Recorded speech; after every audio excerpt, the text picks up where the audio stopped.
Okay, there we go. We're looking much better now. My apologies.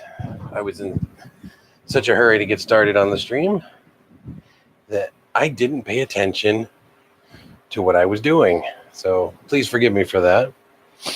All right, so let's verify the stream so I can see if this is working okay. Whoops, let's go. Dun, dun, dun, dun, dun, dun, dun, dun. All right. Are we good? All right. Yes, we are. All right. Hello, Vince. How are you, buddy? Sorry about that. I was having a moment, and I totally spaced on putting my microphone on because I had taken this with it, which is the SD card for this. So I'm going to show you a little bit. So I'm going to move the camera down here just for a couple minutes. All right. That way you get a kind of a view of what's going on here. All right. So my thoughts of the Anycubic so far are better than I expected. And well, I'm happy to say that. All right. So we're going to do a couple of things. One, I wanted to do this on a live stream so you could see exactly what I'm doing here. All right, so let me kill the light here. Let's see if we can do this. Oh man, I'm washing out horribly. All right, so let's see if I can get it to focus. Focus. Okay, there you go. All right, so we're going to print. And we're going to do this one here. We're going to go to print. Now, what I didn't really talk about on the video last time was the special mode, okay? So what you want to do is you go to Tools. And I think I touched briefly on it about the live leveling. Or not live level. Well, it is live leveling. It's just done through the interface. So you can go into here and you go to Level. And then right here, you get the probe option or you got the advanced settings. And I'll answer a question about the probe here in a second. For the advanced settings, when you initially set this up with the probe, we're going to get back to that. Make sure you select this box right here. This says all. It's going to make all of the grids red. And that's important. And then instead of having to do each one of these, and then you can micro step this down. So if you want it closer to the bed, hit the negative. If you want it farther away from the bed, hit the positive. I don't think when you run the probe, you'll ever have to worry about going positive. Okay, so that was the biggest thing that I wanted to talk about tonight. So we'll go back to the print menu. All right, and it's heating up. So I'm going to put my camera back over here. Well, actually, you know what? Maybe we'll do it something like, see if I can share screen space with it. Ugh, I'm coming back over. All right. So this is essentially kind of a little bit of a hangout because I want to see if this actual print is going to work. This file that I'm running is the Nick Fury's toolkit or toolbox that he gave to Coulson in one of the episodes in Marvel's Agents of S.H.I.E.L.D. And I thought it'd be a really cool print to do on this. I scale it up to 150% instead of 100% just to make it a little bit bigger. And I sliced it with Simplify 3D. And with Simplify 3D, I was able to use the profile that Joe, 3D Maker Noob, had created for the one that he got. So we're going to see how well it works. This is stock settings. The only thing I added was support. So I haven't changed any of the settings. And we're going to see how it runs. Now, when I leveled the bed the other day, I was having a little bit of issues. And I believe it's because it was my fault. I was trying to do this old school. The CR10 required a little bit of manual leveling. What I found and what I recommend, at least this worked for me, I'm not an expert, is that when you level this bed, okay, my advice is level it to the frame underneath, where so you got this, you got the heated belt plate, you got the springs, and then you've got the frame underneath. Okay, where that frame is, there's a gap between the two. I found one of my throwaway razor knife. I used that. It's got a flat spot on it about that big, and I stuffed it under there and I tightened it just down till it would just pop out freely. Basically, kind of similar to the way you level the hot end. And what I did was I did that on all four corners. Once I did that, I reattached the probe, and I ran the probe twice, just to make sure I got a consistent thing. It didn't hit the side of the build plate this time, so that's a win. I did not check the temperature on this, but it looks all right. There we go. The flow seems to take a little bit of time on that first initial push. What I didn't do is I forgot to add the wipe down the side that I have on the CR10. That's the Chris Elkins setting that he did. So I think I'm going to add that to this. But what I found is even after I did the initial leveling, right back here, I had a spot about that big that was just a little bit too high up. So at that point, I removed the select all function and I manually bumped it up just a tiny bit, so plus. What I found that when I did this initially is I had to lower the nozzle about 1.5 millimeters while I was doing the micro stepping from the interface, and that brought it to the level that it's at right now. So this first layer is pretty good. So let me bring you over so you can actually get a look at the leveling here. All right, I'm using white filament so you can get a better view of this. Hey, Rover. So let me pop this over just a little bit closer. All right, so you could see that the layer looks pretty darn good. I think I could probably microstep it just a little bit more to dial it in perfectly, but I'm going to leave it like this. I want to see how the print does. I'm a little concerned about the stringing. I just noticed that. So I'm going to have to work on that. That would be part of either the coasting or retraction settings that I'm going to have to work on. It wasn't overly stringy on the part that I did that was only 3 layers high, but it was still enough that it bothered me.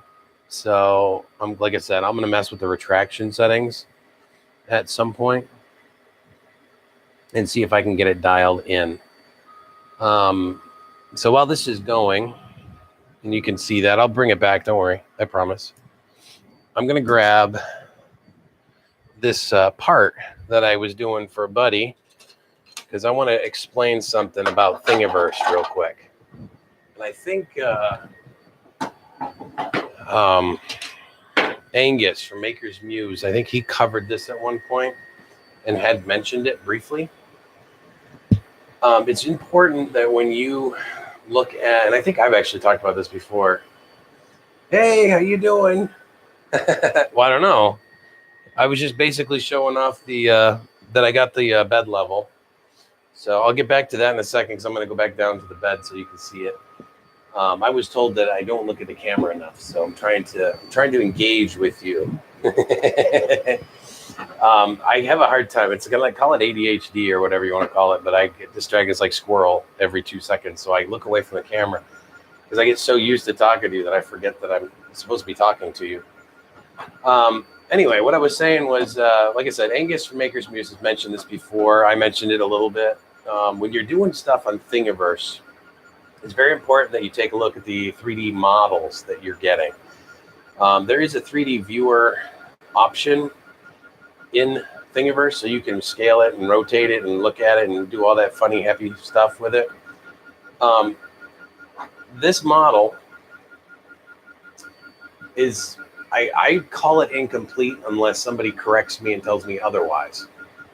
This is supposed to have a mount on it. These, let's see if I can find the correct one here.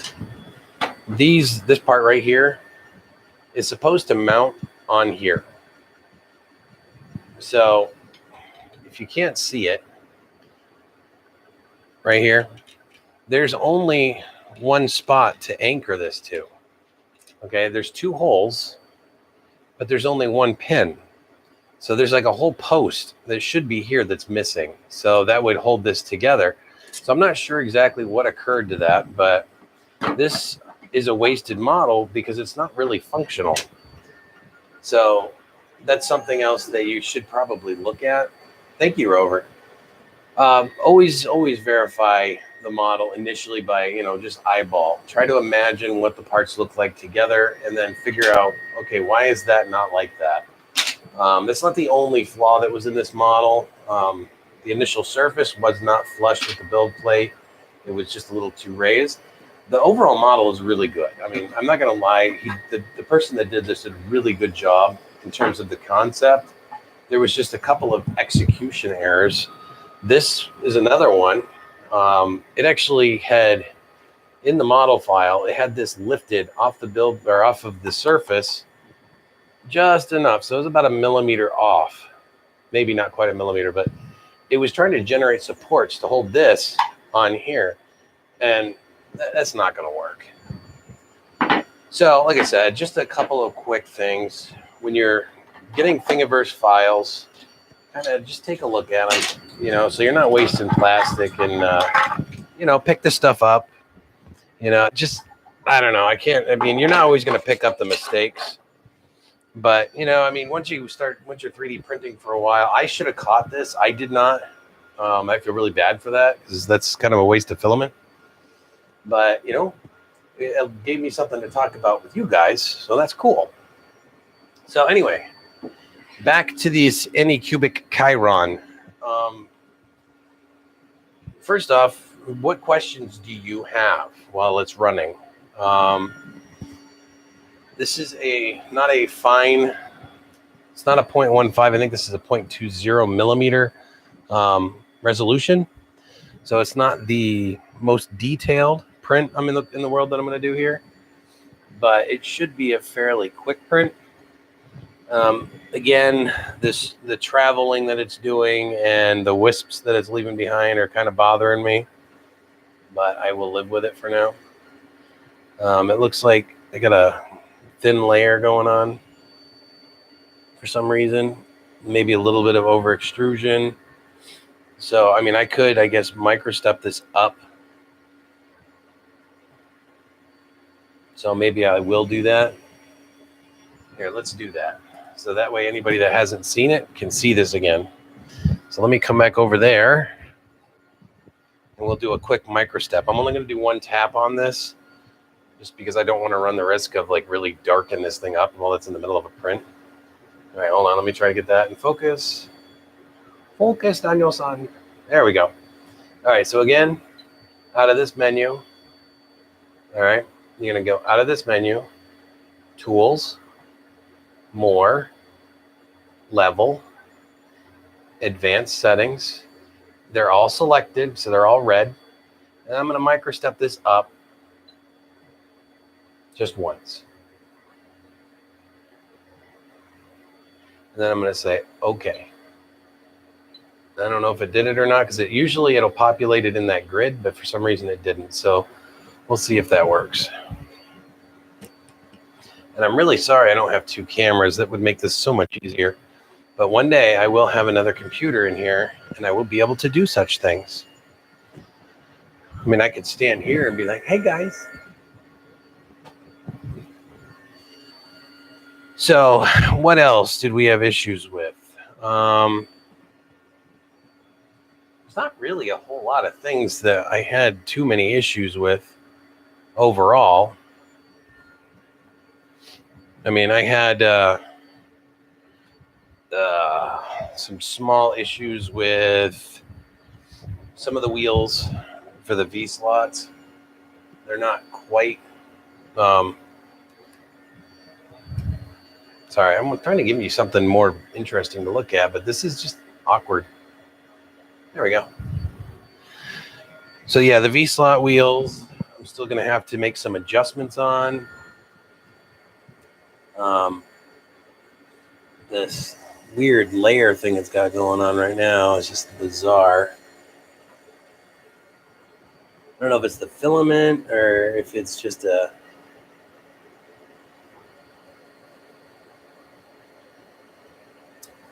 Well, actually, it looks like it's riding up a little too high on there now. I don't know. Really trying to see. Kind of looks like it's over extruding. I'm trying to see if I can get this to bump up one more time. It's a process, like any good 3D printer, right? All right, so we've got all selected. All right, let's try that. And I don't know how long the memory is on this, if it runs a line and then it makes the modification or the change. But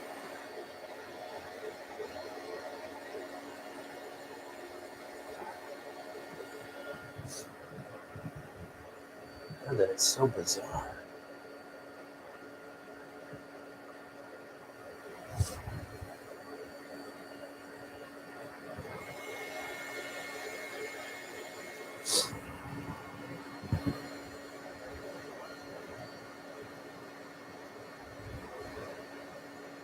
My apologies. I haven't had a printer do this particular thing yet, and it's really hard to see what it's doing. It's it looks almost like it's a little too high, but at the same time, not so much. Well, that is a very good question, and why don't I just show you? The bed is mounted very similar to like the CR10. The only difference is that it's got dual rails instead of a single. Still got the single drive belt, so you can see that real close.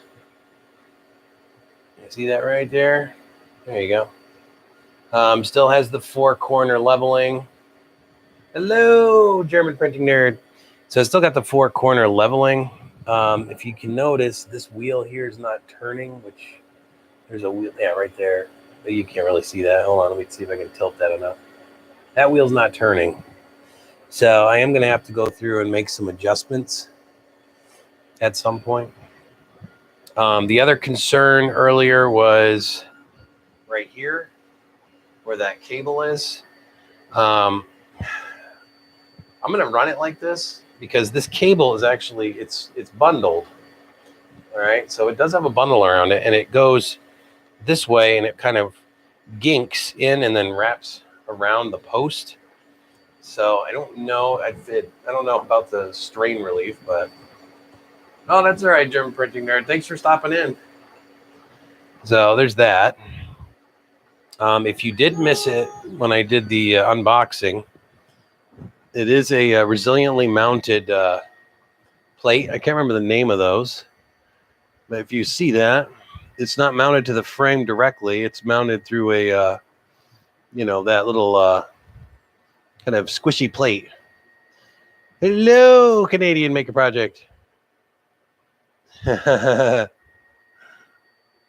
So, yeah, I mean, that's pretty cool because it really cuts down on the vibration. My only thing I have to ask, okay, is why put this on here? And I can't show you because the bed's there. Give me a sec. All right, now look down there. What do you see? Do you see light through that? Woohoo! Almost took out the camera. So essentially, it's resiliently mounted to reduce the vibration, but it's up against the extruded aluminum. So it kind of defeats the purpose, if you ask me. Just a thought. The little posts in the corner here, these things are cool. I mean, look at how it's mounted under here. You see that power supply is under there, and then the processor's on the other side. So that's where all the brains are up there. And of course, it's got the cabling going to the little monitor. Hey, Chuck. And then they used a metal collars to adapt from the motor to the screw gear there. So that's pretty cool. Everything they pretty much hot glued. The unfortunate thing I had happen with this was that the filament they sent me had some water contamination or moisture in it. So it broke right here when I was printing, and I didn't realize it had broken because the filament runout sensor was, well, it wasn't triggered. So it didn't work so well. So thanks for subscribing, Robbie. All right, so what else do we got? Things that we did on the extruder. It was bugging me because that thing was loose as all get out. I mean, it was like wiggling all over the place when I first started this, so that was bad. Didn't care for that. But again, that's a product of shipping from China to the US, so I can't really blame the company for that. Let's see. What else do we got? I think we pretty much covered it. The oh yeah, the filament spool holder. I got to do something with that. I don't know what I'm going to do yet. I may see if I can switch this from this side to this side, and I think that'll fix my problem. I don't know why I was following the directions, but maybe I followed the directions incorrectly. So, oh, hold on. Let me check this. What is it saying? It's cool how they tucked everything into and under the frame footprint. I agree. CR10 tethered control box is a pain to move. I agree. Yeah, look at that thing. CR10 right there. If you want to move this stuff together, you pretty much have to pick this up, put it on your build plate, pick the whole thing up, move it, or disconnect the whole thing. So yeah, not a great time with that.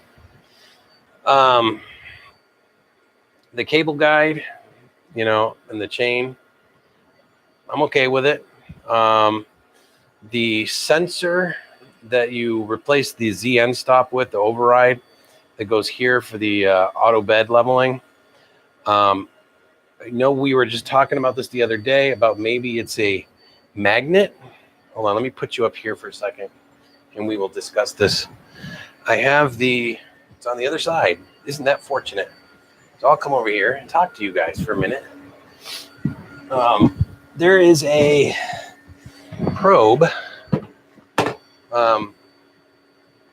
If you guys haven't seen this toolbox yet, they're very cheap over at Harbor Freight, and for a good reason, because they are cheap.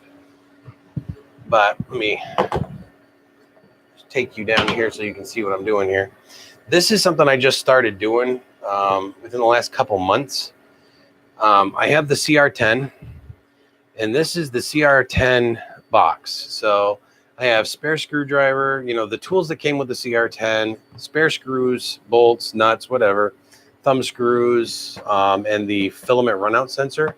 They're all in this box. So this is my CR10 box that I did label CR10S. I did the same thing with the now arrived Anycubic Chiron. So if you look in here, it's a good space to keep the calibration module. See, this isn't a magnet. I thought this was a magnet initially, but I don't know that you're going to see this. This isn't really going to do it justice. But if you, let me see if I can get this to focus. If you look, this actually just pushes down. See, I don't know if you can see that or not. So it's basically a just a stock kind of end stop like limit switch. But anyway, all the tools, extra nuts and stuff that I have are in here.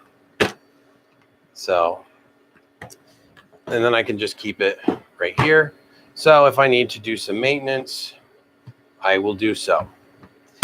Now, I do have a quick question for all of you that are watching. Did any of you watch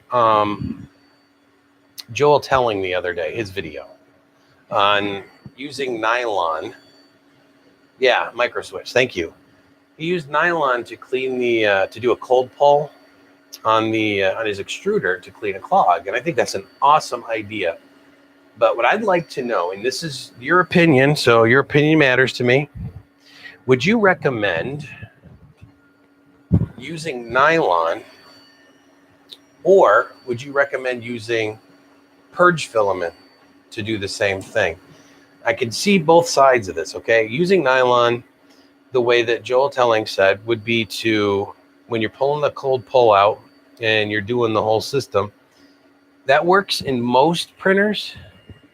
I'm not sure how well that would work on this one, because if I'm not mistaken, the extruder has a zip tie on that collet, which means I'm going to have to cut that zip tie on the collet and pull the tubing out, which means then I can do the cold pull. Because my concern is, even with nylon, if I did a cold pull on this and tried to pull it through the PTFE tubing, I'm concerned that it would break at the end of the PTFE tubing. So I don't know if that would work as well.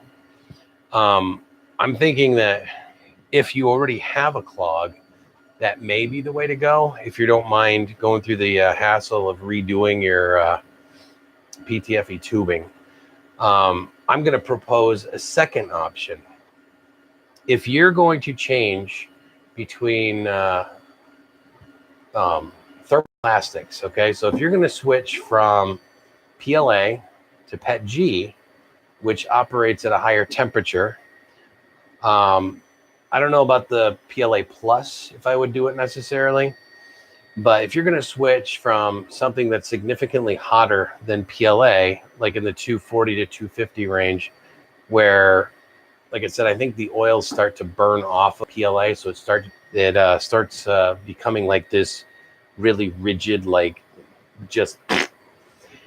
I'm thinking that I would rather purge the nozzle at just around the max temperature of the PLA with this, and then, run the PETG in after that. So I'm curious as to what you guys think about that.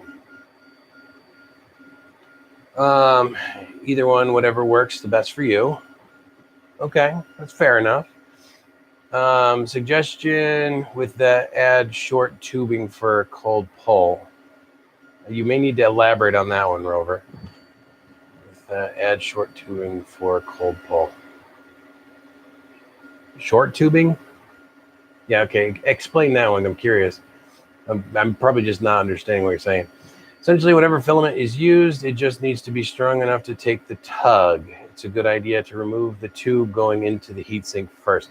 And I agree with that. Now, the only thing that I have issues with is that on the J heads and the Bowdens, what I have seen is that a lot of times the PTFE tubing goes all the way down to the nozzle.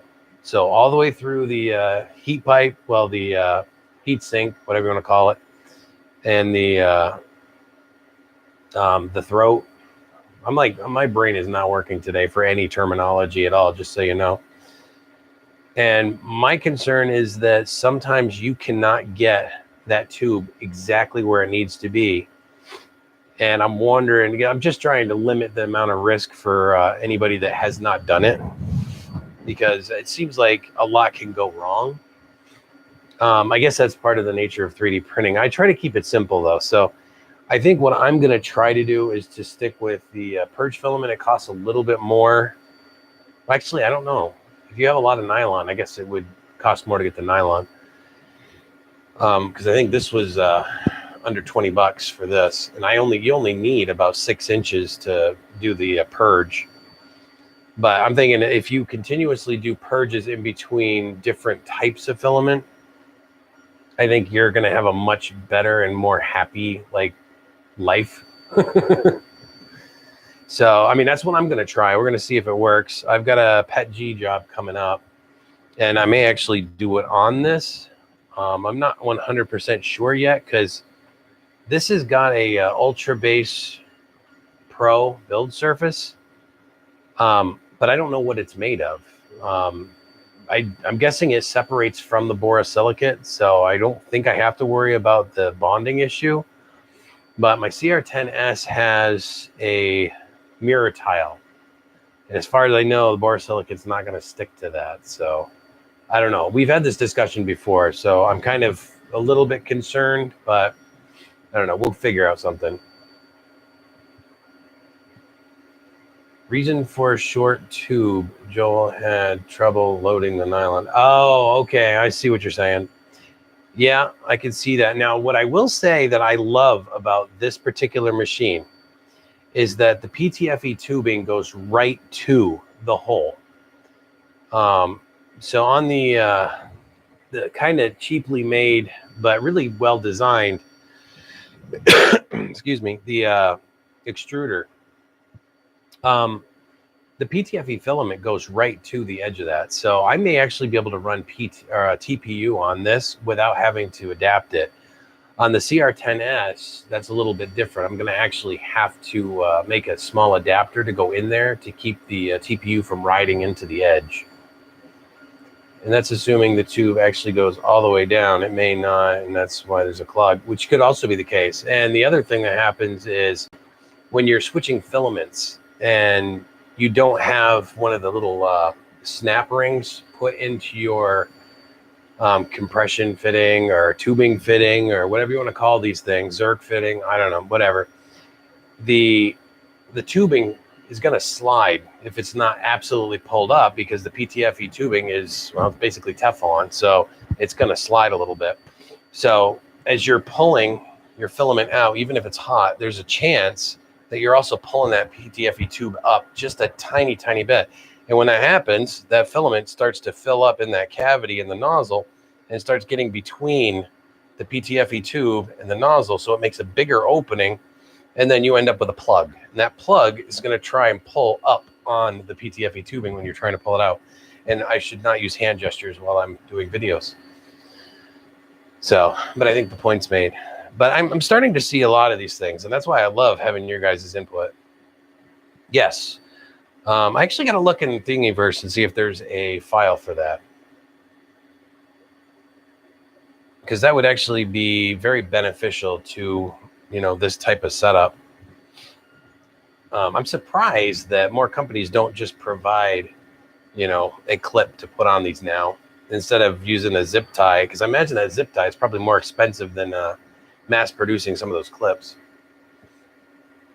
Oh, and there is. Okay. I will have to look, but I imagine you're not going to want to make it out of PLA unless it's something that just like slides in place, because if it's going to try and clip, it's probably going to break, because I can't imagine you have that thing too thick, and PLA is pretty rigid. So all right, here, let's, while we talk, let me see if I can't get you a little bit closer here. I apologize. I can switch tripods if you want, or if this view is good, I will leave it like that for the moment. So what else? I have to make a belt adjustment. I think I mentioned that the other day on the primary drive belt for the build plate, because I did notice that it's slightly out of alignment, and it's causing a little bit of fraying on the belt, just on the very edge. It's not major yet, so I'm not overly concerned. I am kind of concerned about these ridges. So, but it does seem like it's gotten a lot better. This is much smoother. This one, it still looks like it's over extruding just a tiny bit. So you know what?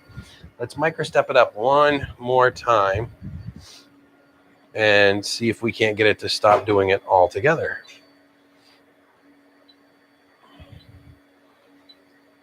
All right, so we're going to go up one, say okay, and we're going to go back to the print menu.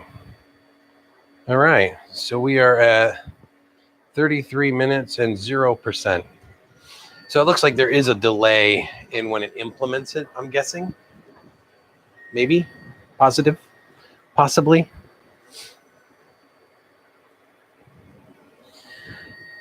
So I will say that I'm actually really impressed with the interest that people have expressed in the Anycubic Chiron. I think we had like 170 something viewers on the unboxing for this for the first video I did on this, that's amazing. So thank you guys for that. Still not a big fan of all this hot glue that they put on these connectors though. But they didn't do it on all of them. They just did it on the ones that were mounted on. No, they did it. They did it on the extruder too. Oh, that's right, because I had to plug those in, so they didn't do it on those. Duh, that makes sense. Oh yeah, I don't remember if you guys realize it or not. If you see my finger way over here, this is one other thing. There is a tie. Oh, it's not a tie. Oh my God, my camera's stuck. Hold on, I will show you because this is one last thing that I had thought about mentioning. Sorry, I have a long cable on this thing. So right here,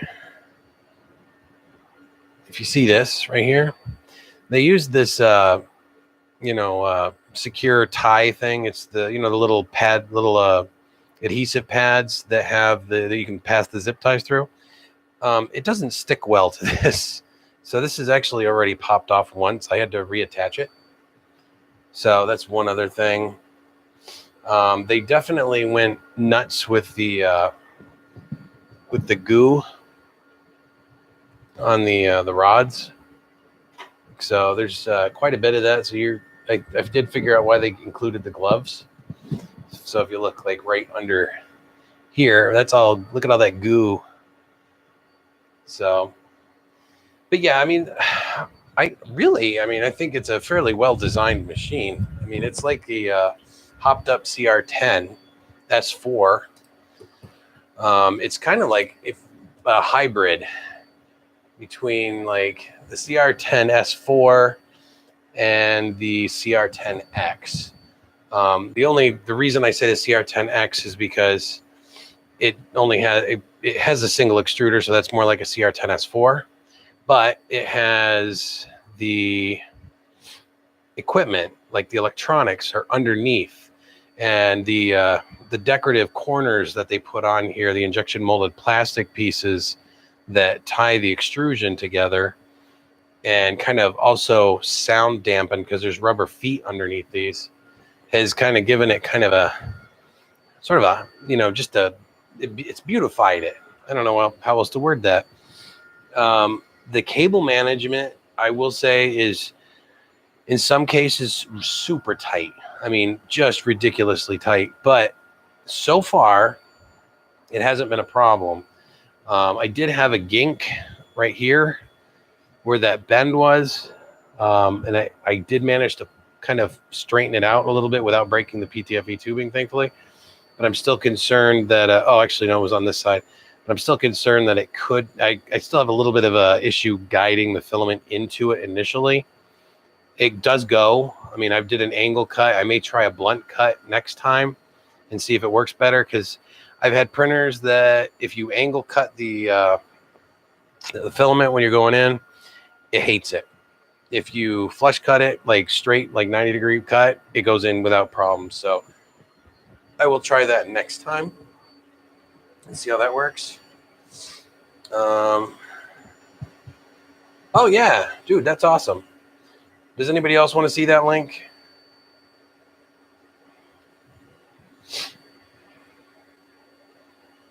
It's the Bowden clip.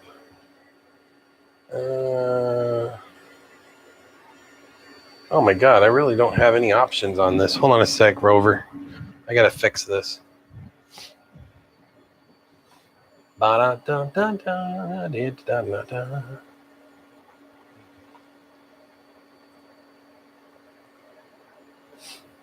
Well, it's not letting me do this. There it is. I was looking for the magic button. All right, so if you guys would like to see the Thingiverse file of the Bowden clip, just let me know, and then Rover can make that public.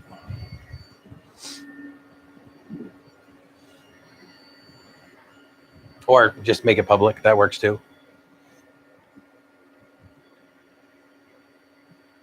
Oh, you're welcome, Rover. You deserved it. You earned it, buddy. It's not that it's really a high honor, but I figure you're in here enough. All right, so I'm still seeing a tiny bit of over-extrusion, but I don't want to micro-step this up just yet.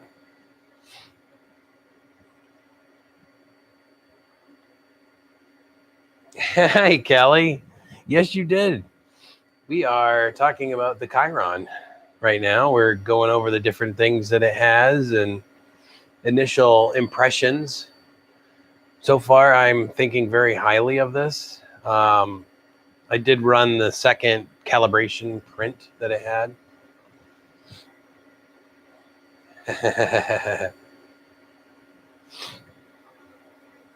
What I've been working on is micro-stepping this. I am still over-extruding just a tiny bit. So I think I'm actually going to go adjust that one more time because I think that's going to fix that. Because I really don't want to mess with it once it gets to the second layer, because everybody knows that is just a bad idea. First layer settings and adjustments only. All right, we've micro-stepped it one more time. I do really love this setup. Don't manually level this bed, okay? That's all I'm going to tell you. You know, just, I know that you're going to want to do it if you have another printer, but I'm telling you, once you get the bed and the frame level with each other, like I talked about earlier, just use the onboard settings and use the code that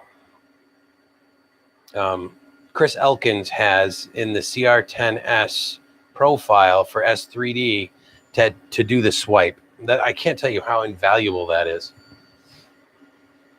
Yes, but for me, I can't afford a duet right now. And this machine came with it. So I'm kind of loving that.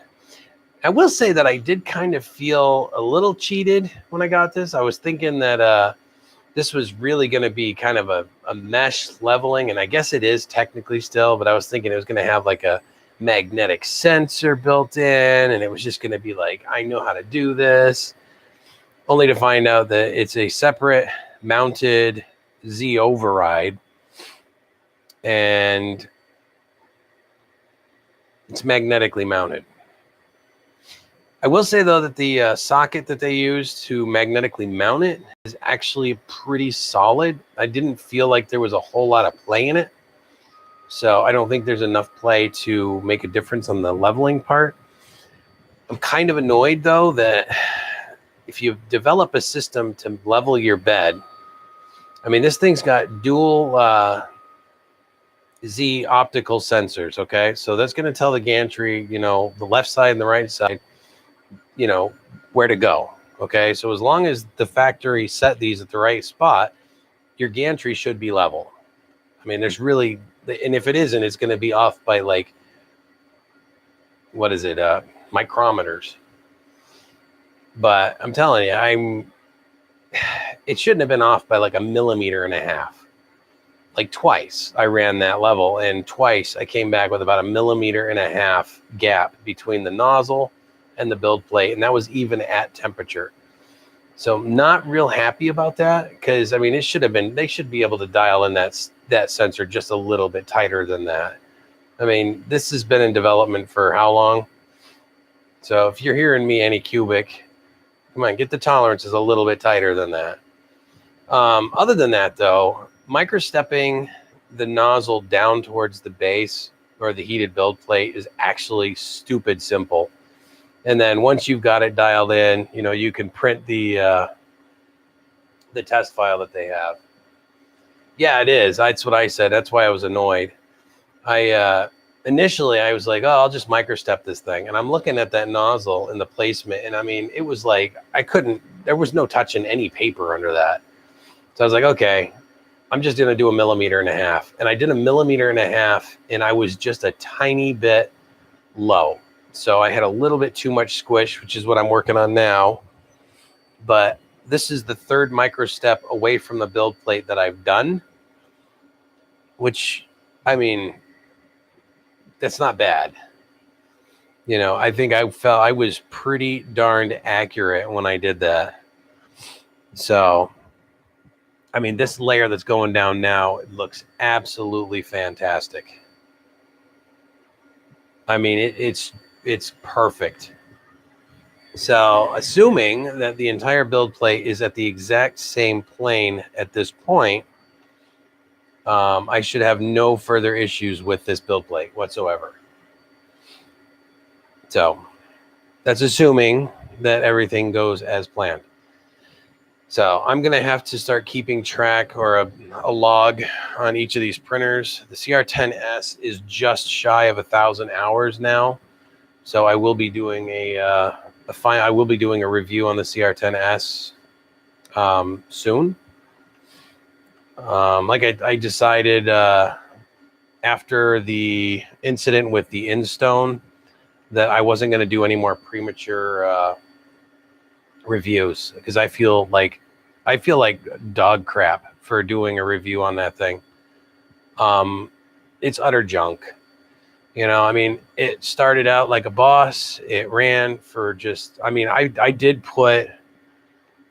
probably put more than 1,000 hours on it altogether, but I should, if I had known what I know now, I would have been a little bit more hesitant about doing the review on that and recommending it at all.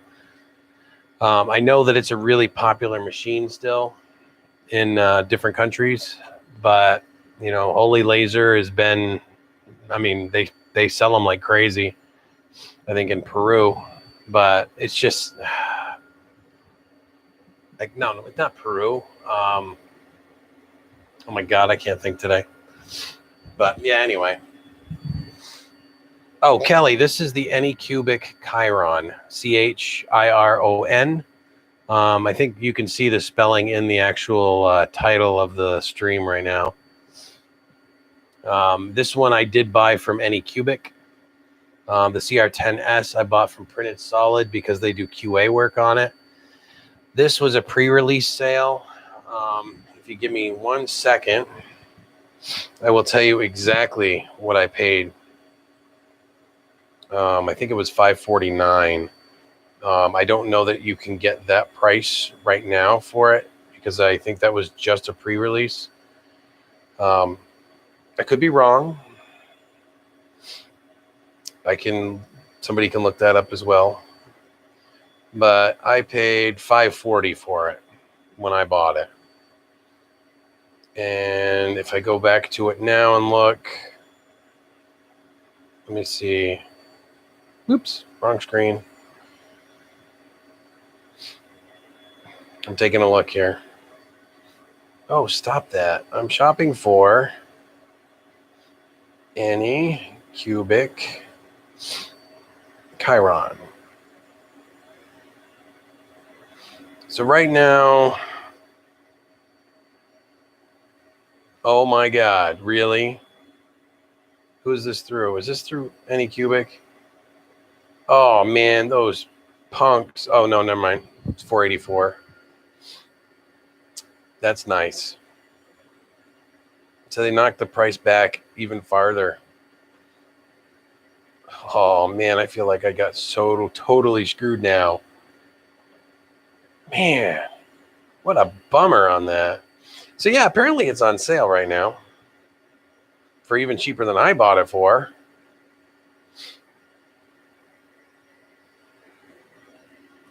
Oh well, can't win them all. I fell for the trap.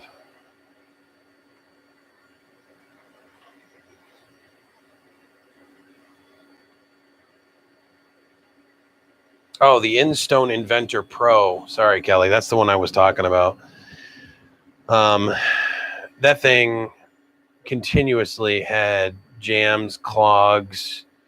At one point, it pulled it ripped the wires out of the end stop, I think it was, or the stepper motor. I think it was the stepper motor. It pulled the for the X movement on the gantry. It had ripped those right out because their strain relief was lacking. I had to fix that. And then I tried printing PETG, so that was my fault and ruined the build plate. Had to get a new one. Yeah, just constant clogs. I think, and then the fans, of course, one of the fans went out in the first couple months, and then the second one pretty much died shortly after that. Those are the ones in the back. And then finally, just recently, the main board decided that it didn't want to regulate power anymore. So I did try putting a new power supply in it. That did not work. So I do know it's not the power supply. That one I had purchased for right around the $500 range, I think it was. So, but I mean, the nice thing is that a 3D printer, well, I can't say a 3D printer is a 3D printer, but it has parts that I can use for other things. So that's not a bad thing. I've been trying to guilt them into sending me another main board. That's not working. I know Anycubic kind of ignored my comment the other day to them about the filament being contaminated with moisture, so they didn't offer to replace that. I did run it in the dehydrator for about 4 hours today. So I'll pull it out now, and we can take a look and see if that's still brittle or not, or whether 4 hours was a magic number. So I've got the filament right here, and I'm going to just bend it. Oh, yeah, look at that. So 4 hours at 158 degrees seems to have solved the brittle problem. It seems to have, but it's also still really hot, so it's kind of hard to tell. But if that's the case, there you go. I also have 2 rolls of PETG in there that I was drying out. So yeah, 4 hours at 158 degrees Fahrenheit is what I ran those at. I do have a job to do on the CR10S with PETG. But I wanted to do this one and make sure I had this one running tonight. That way we could see it running. So yeah, well, you know, while you got me here, what do you guys want to see? Do you want to see anything else on this? I mean, I think we pretty much talked about all the machine aspects of it for the most part. I don't have a script to follow, so I could have missed something. I know that the V-slot wheels on the bed, really, I mean, they're not touching all the way across this thing, but it has 12 V-slot wheels.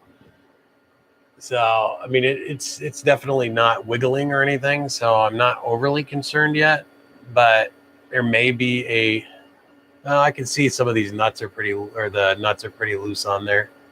So I may go in and tighten those in a couple days. Oh, well, not a problem, Kelly. I am glad you stopped in, though. That's all right, buddy. We did, I don't know, did we talk about the heat displacement? I know I was talking to my buddy Dave about that the other day. The bed's actually not bad for keeping temperature. You can't probably see what I'm reading unless I move the camera, but I've got it set for Celsius. So if I poke this here,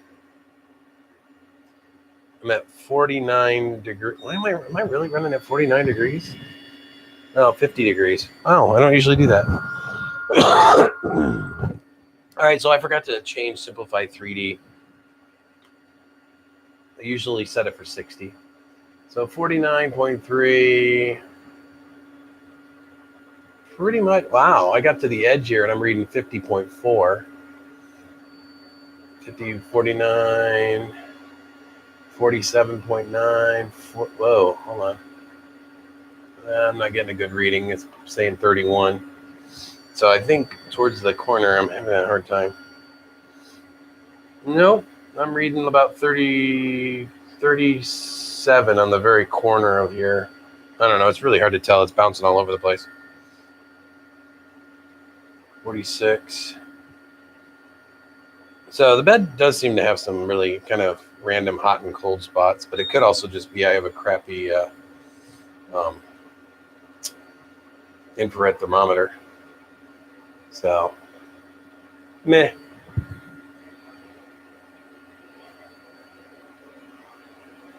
Interesting. But anyway, it's pretty. Did you get that price of 400? Oh, 484. That's on AliExpress.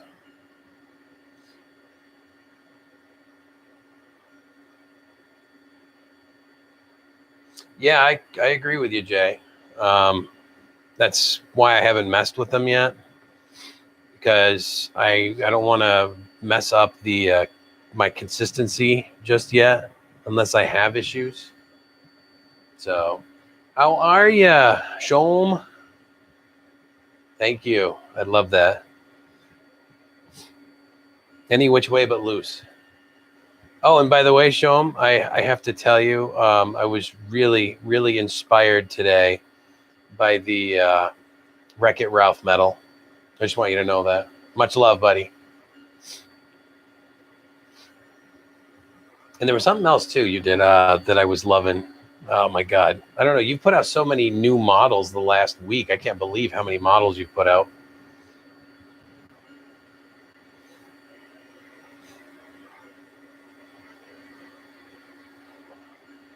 Also, welcome, Matrix and Jay, because I don't know that I actually said that. I'm glad to have you guys here.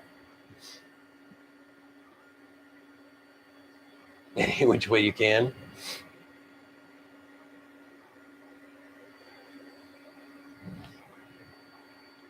Okay, so does anybody else just love watching a 3D printer print? I'm beginning to think that's the whole reason I bought these, was just to watch them move. My next desire is to figure out how to program a 3D printer consistently to make songs while it prints and get really cool finishes. Wreck-It Ralph was an older one from like 6 weeks ago. We just put back up because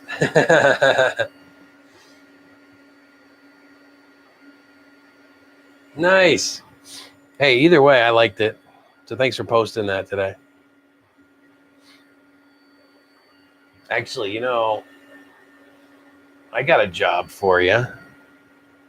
No, that's probably rude because somebody else designed it in Thingiverse. I was talking about a screwed up model that a buddy of mine found on Thingiverse, and I'm kind of, I'm trying to help him out with a cosplay build for the Doc Ock grippers. And the person who released the model on Thingiverse did it halfway.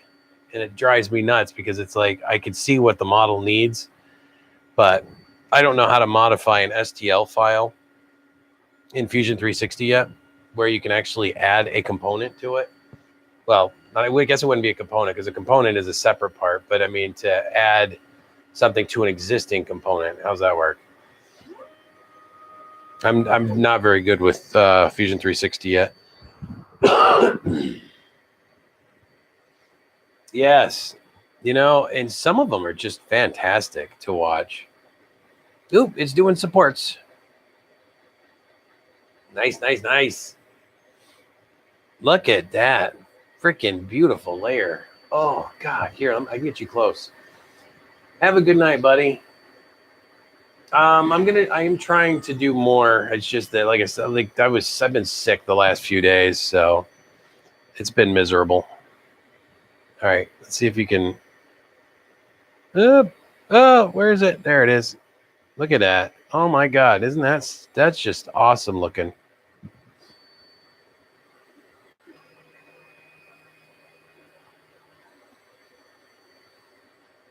Yeah, I know, right? Show them.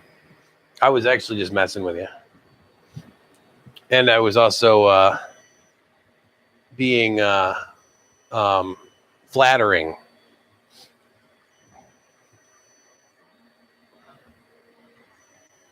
Ah, that is, look at that. Oh God, that layer is so nice now. Look how just delicate those supports are, and look at the after result of this last micro step. I mean, oh, that's beautiful compared to like up here, which I'm horrible with a camera. I'm not a very good camera person, but you can see those lines where I was over extruding, and oh yeah, I think we have definitely dialed it in for this print. So now it's just going to be a matter of continuing that trend, make sure that we get good stuff.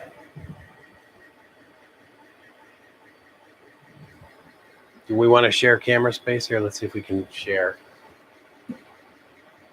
I need a bigger workbench.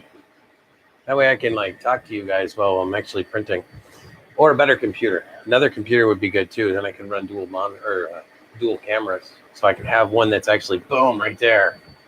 Because I have this other really cool tripod, which is this little one right here. It's not one of the fancy bendy all over the place ones, but I got it because of this, because of the name on it. If you replace the E with an A, that's my buddy from Fugatech 3D, recently back to the States again. And he does some really good videos too, especially if you like the FT5s. He's really got some good stuff on those.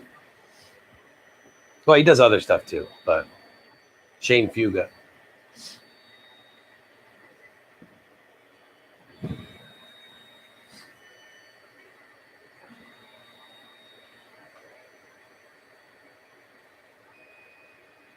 Nah, thanks, Shom. I don't know whether to take that as a compliment or not. I think I can see why people would call it first layer porn. And I will explain.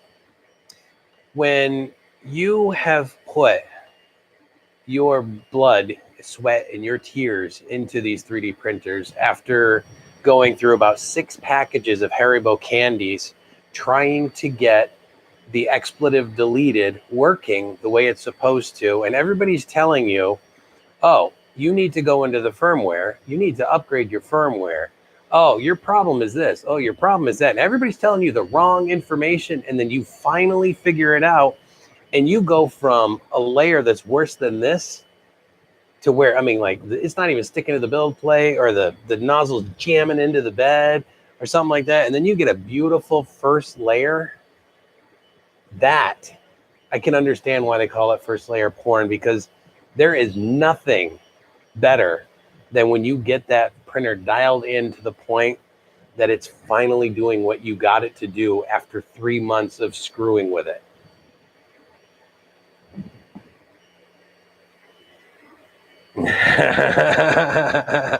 No, I know that. No, show them. I got you on that. But you know what? Other people might not have thought of it that way. And I really thought that was a good segue into a good explanation. Because, I mean, seriously, how many people and how many, like, I mean, not that I'm complaining, okay? Because having a 3D printer show up in your area for like a 1/10 the price, just because somebody was so angry they couldn't get it dialed in, that, I mean, that's treasures for us, because it's like, oh, dude, I'll take it. Because even if you can't fix it, you got parts. So it's like a win-win. But when you get a printer from somebody that just didn't have the patience to sit down and work with it and love it, and you take like an hour, 2 hours, 3 hours, and all of a sudden that thing's printing like smooth layers, that's a win. But, you know, not other people just don't have the patience for it. I mean, I'm a great example of not having patience. I mean, look how many printers I have that are not running right now. And it's not necessarily the patience, it's the time. I would much rather have a printer that just works with a little bit of fidgeting here and there. Like the CR10S, I haven't fidgeted with it since I got it leveled. It thing just works. I've got 26 prints going on that so far, on the same Magigoo sample that I got from IRF this year. What's that tell you? I'm loving it. 60-degree build plate all the time. 30 degrees, those parts pop off like butter. Well, they were. They stick a little better now than they used to, though, so it may be time to get some more Magigoo. Since I can't get the 3D printing goop or gloop to show up. Kickstarter. See, I paid for it. You didn't give me a sample at Irv.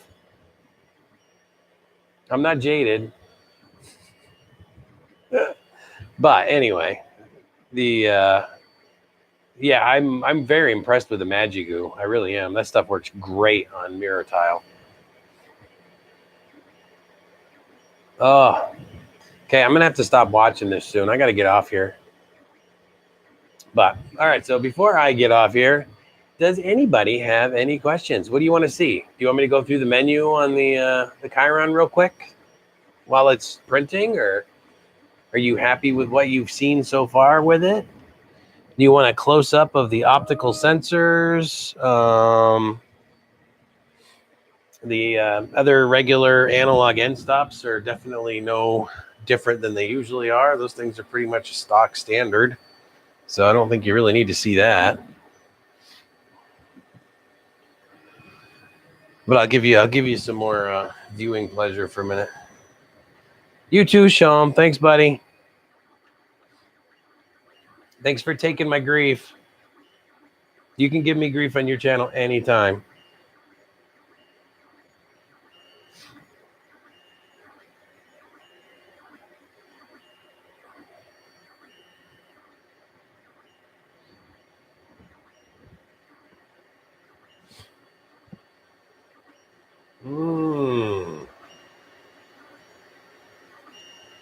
You think you may have to have one? I say that a lot, Matrix, just so you know. Oh my God, look at that 3D print. But my next 3D printer, I think, is going to be an SLA. Or, no, not SLA. What am I thinking of? The resin printers. I don't think that's true. You just have questionable taste in music. Now that was a funny joke.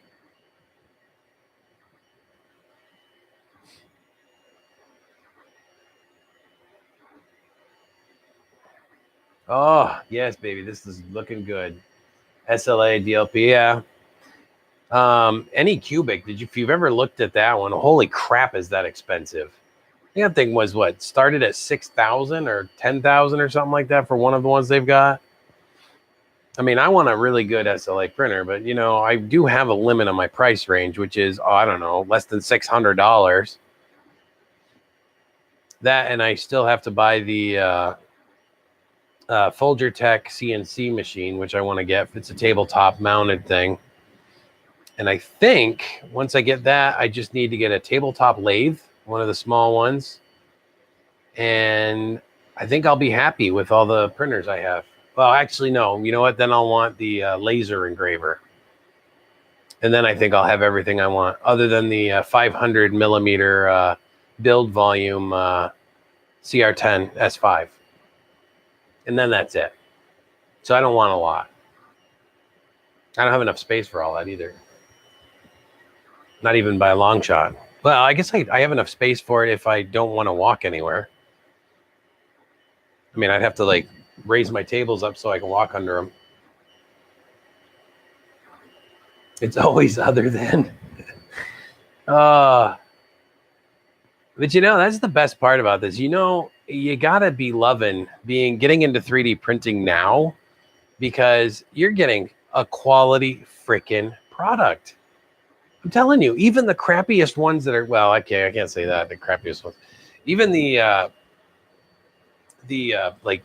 cheaper ones that are coming out now outperform the ones that I started with. I mean, you want to see a printer? Here, I show you a printer before I get off. Tessa, for anybody that's followed me for a while now, Tessa was my first printer. This is Tessa. She was an ANET A8, rebranded for Alunar.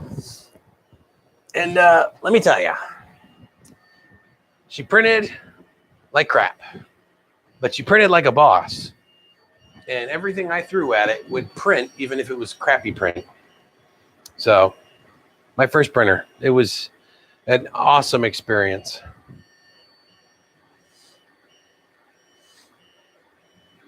But you know what? I'm looking at the printers I have now, and honestly, I would not change anything. I would still do this the way I did it, because I wouldn't have learned half the crap that I've learned by just, waiting.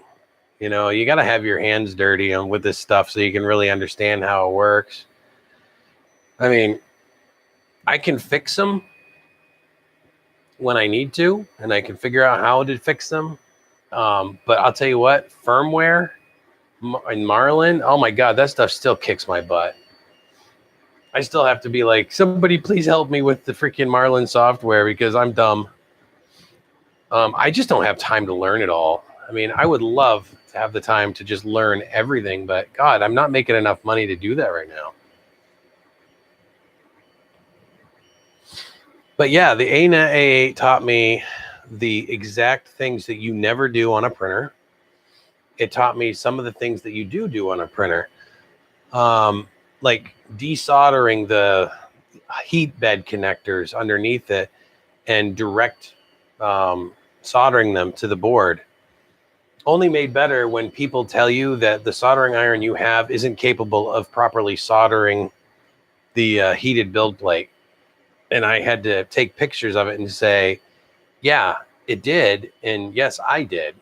So that's it. I think that's the biggest thing. I know the majority of the 3D printing community has been very, very awesome to work with. Everybody is so cool to work with, but it's when you get into the very specified, the very specific groups that you start seeing some really weird animosity.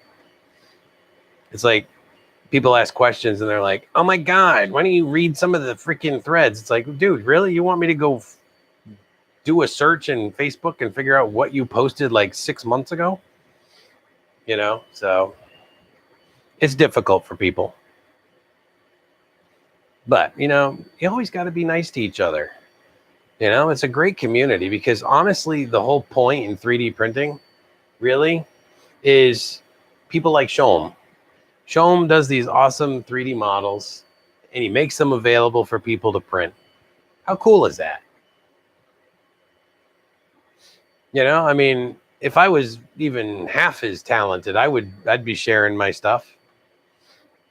I mean, well, within reason. It's like I got customer specific stuff that I have to design. I obviously can't share that because it's not really mine. But, well, it is mine, but it's not mine. You know what I mean? But I'm just crappy at designing stuff. I mean, my most recent design. Oh, how often do I stream? Probably more often than people would like. I'm an acquired taste because I can be very boring. So once or twice a week, as long as I'm able. I have a lot of obligations family-wise, and I'm supposed to be doing recorded video, but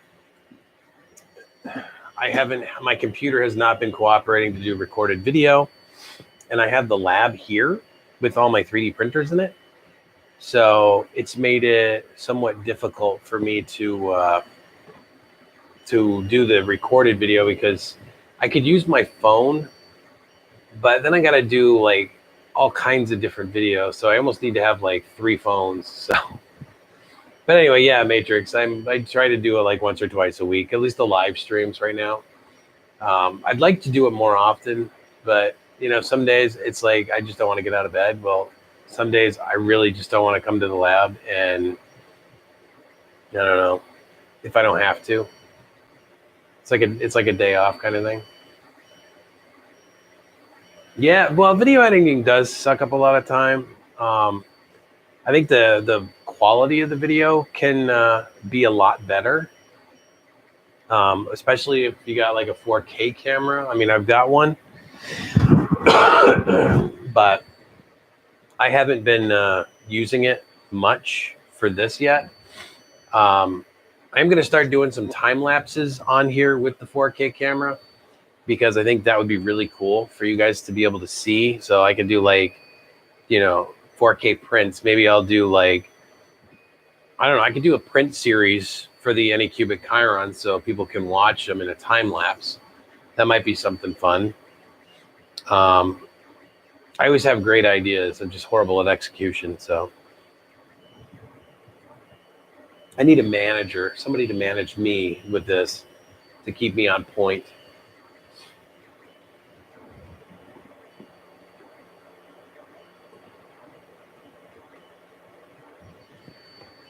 Oh yeah, sorry. I know I was talking to you, so I wanted to have the camera back over here, but this is still a lot more interesting to watch. There we go. So on a positive note, I have managed to lose 10 pounds, so I'm on my way. That's something that we're working on. Well, thank you, Matrix. I do appreciate that. I do have my days where I'm more interesting than others, at least in my opinion.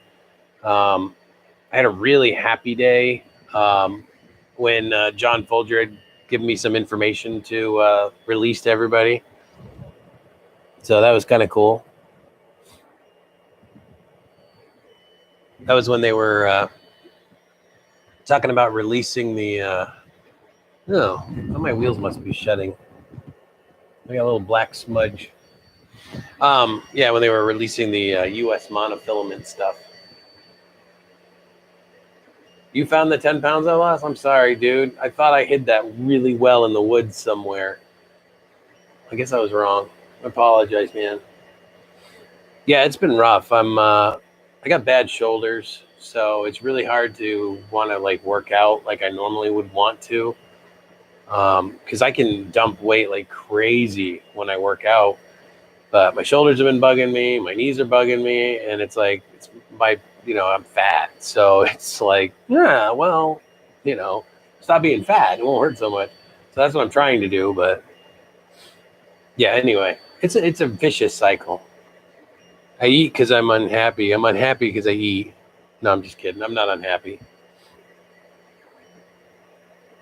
Ooh. What is that?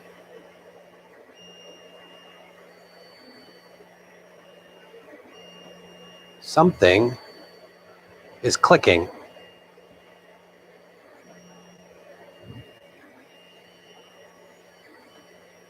It's not the bell.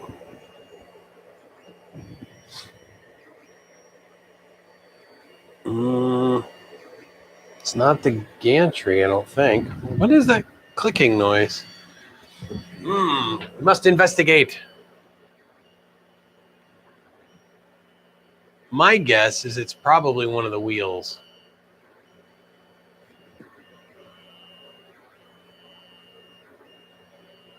I do not know. God, those wheels are so loose.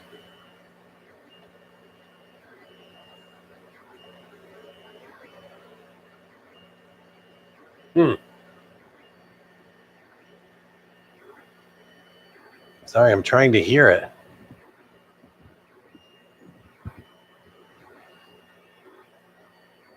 Oh, you should see the belt tensioner blocks they got underneath this thing. They kind of remind me of the A-Net A8, except they got like 4 bolts in them each. There's 2 of them. Oh, that's kind of cool. I didn't notice that until I looked under here. It's funny what you don't see when you're not looking.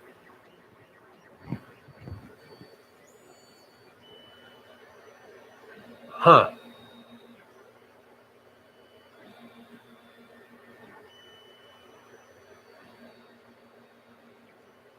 Trying to localize the sound. Wow. What is that? Is that missing a nut?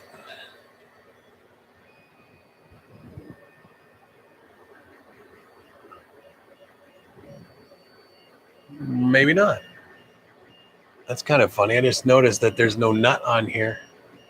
I can see the threads poking out, but I don't see a nut. And I can't believe there's still 7 of you guys watching this. You're like gluttons for punishment.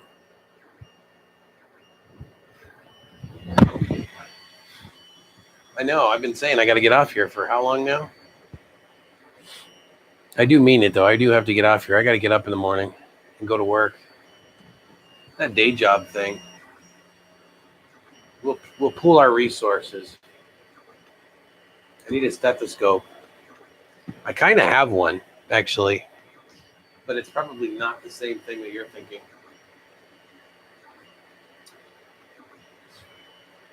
I could make use of it, I suppose. I don't know how well it'll work, but it does have metal on the end.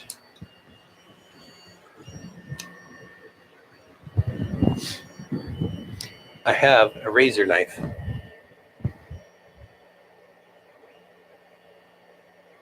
Well, that's interesting.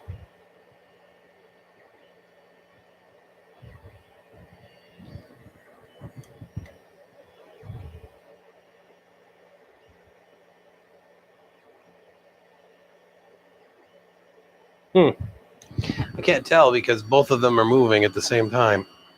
So I'm getting a little bit too much vibration. But yeah, this actually works pretty well. Sorry. It might look weird, but... And no, I'm not sticking it in my ear, just so you know. There's a little, that little flap of skin right here on your... Well, you can't see it. A little flap right here. I'm pushing it up against this flap so it closes my ear. And then I can hear the vibrations. But I'm not able to localize it because it's doing a click, click, click, click, click, click, click, click, click, click. So it's doing it at the same time both of these are moving. So I will have to run it.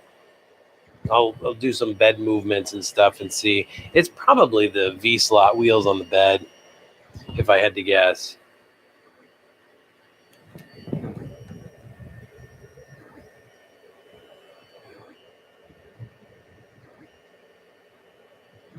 Well, it is definitely not. I can't hear it from the build plate itself. So that's something.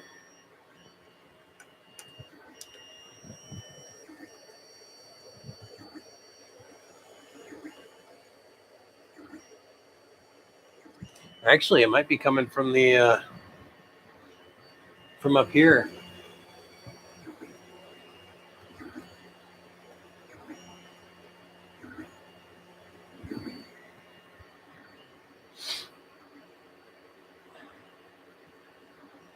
Huh.